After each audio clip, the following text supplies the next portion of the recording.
बुनकर की आमदनी इतनी कम हो गई कि कर्ज के चलते में आत्महत्याएं करना शुरू किया। पहले हम लोग बुनकर का काम करते थे, अब हम लोग बेरोजगार होकर के कोई रिक्शा चला रहा है, कोई टाली चला रहा है। कांग्रेस का सरकार था तो इसमें हमने मतलब एक मशीन लिया था। जब ये आते हैं लोग, पता नहीं क्या हम लोग को क्या वजह है कि मंदा आ जाती है।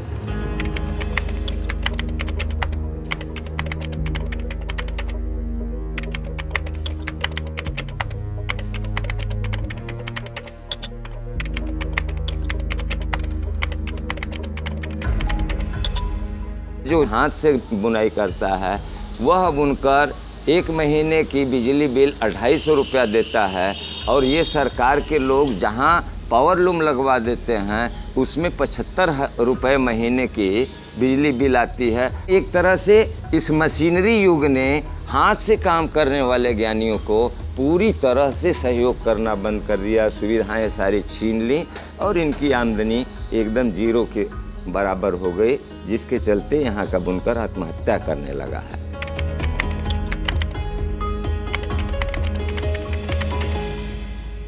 बीजेपी गवर्नमेंट जो अभी आई है, तो क्या 2 साल में कुछ सुधार आया है या फिर? अभी तो नहीं कुछ सुधार, मतलब हम लोग का मजदूरी जो गया और कम हो गया है, क्योंकि मतलब कि माल बिक ही नहीं रहा है। ऐसे एक बार और अटल जी वाजपेयी जी जब थे वो भी आए थे तो 1 महीना मशीन बंद था हम लोग का। जब ये आते हैं लोग, पता नहीं क्या हम लोग को क्या वजह है कि मंदा आ जाती है। कितनी मशीन खड़ी है गई, कारीगर इसमें से निकल कहीं लेबरई वाला काम कर रहे हैं, कहीं मनरेगा में चल जा रहे हैं। कम से कम 12 घंटा से ज़्यादा ही डेली वर्क कर रहे हैं घर में। और जाओ साड़ी लेके तो 150 मिल रहा है, तो 50 100 मिल रहा है, तो मंदा आ गया है, तो काम नहीं है। लोन के बारे में क्या बता रही थी? लोन का कोई आया था सिस्टम, यहाँ के जो प्रधान थे उन्होंने कहा कि भर दो फॉर्म भर दिया था, लेकिन बोले कि 50,000 आप लोग को बुनकर पे मिलेगा, लेकिन कुछ भी नहीं मिला। जन धन का योजना भी निकला था कि बैंक में 5,000 रुपये आपके बैंक में आ जाएंगे। उसको पता करने जाओ तो वहाँ के बैंक वाले कहेंगे कोई सा ऐसा वो नहीं है, आपका अकाउंट नंबर नहीं है।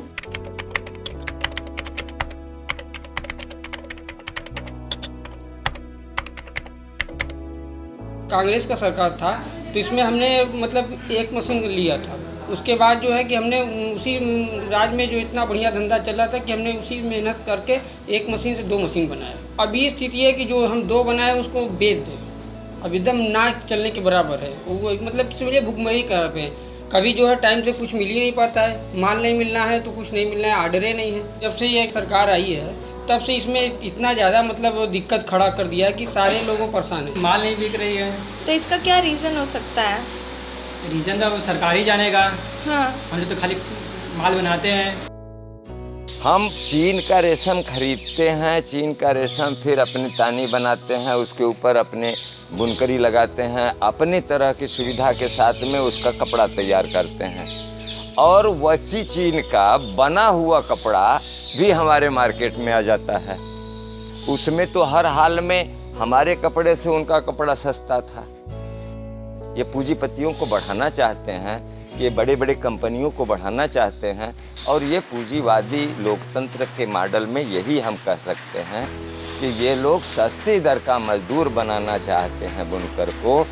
सरकार जो भी योजनाएं बुनकर समाज को उसके उत्थान के लिए, चाहे स्वास्थ्य बीमा कार्ड हो, चाहे बिजली का बिल माफ़ हो, चाहे विधवा पेंशन हो, ये सारी पेंशनें समाप्त करके बुनकर को उनके ज्ञान के बनिस्बत उनका पक्का वेतन और पक्की आय दे। आप लोग डिमांड कर रहे हैं कि बुनकरों को कि 15,000 रुपये पर मंथ। ऐसा नहीं, हम ये कह रहे हैं कि वीवर मास्टर के बराबर ज्ञानी मानकर उनके बराबर की आमदनी दो। कम कर देंगे तो ज्ञान फिर छोटा हो जाएगा, और जिसका ज्ञान छोटा हुआ वही यहाँ दलित है, जिसका ज्ञान छोटा हुआ वही यहाँ बुनकर है, जिसका ज्ञान छोटा हुआ वही यहाँ किसान है, जिसका ज्ञान छोटा हुआ वही यहाँ नीच है, धोबी है, मुसहर है, आदिवासी है। गरीबी कृत्रिम है, गरीबी प्राकृतिक नहीं है। बहुत से कारीगर निकल चुके इसमें से, अब कोई कारीगर इसमें नहीं आता दोबारा। वही आदमी उनके घरे का वही काम करेगा जो चाटे जिसके पास लड़के हैं, अगर उनके घरे काम है तो उनके लिए ठीक है। पहले हम लोग बुनकर का काम करते थे, अब ऐसा समय आ गया परिस्थिति आ गई कि वो सब खत्म हो गया, सब सिमट गया। अब हम लोग बेरोजगार होकर के कोई रिक्शा चला रहा है, कोई टाली चला रहा है, कोई मोटा काम कर रहा है, कोई राजगिरी काम कर रहा है। अपने बच्चों के लिए पेट पालने के लिए तो कुछ तो करना ही पड़ेगा। इसी तरह से हम लोग अपना रोजी रोटी लेके भटक रहे हैं, हाथ में हुनर रह के कला रहकर भी बेकार पड़े हैं।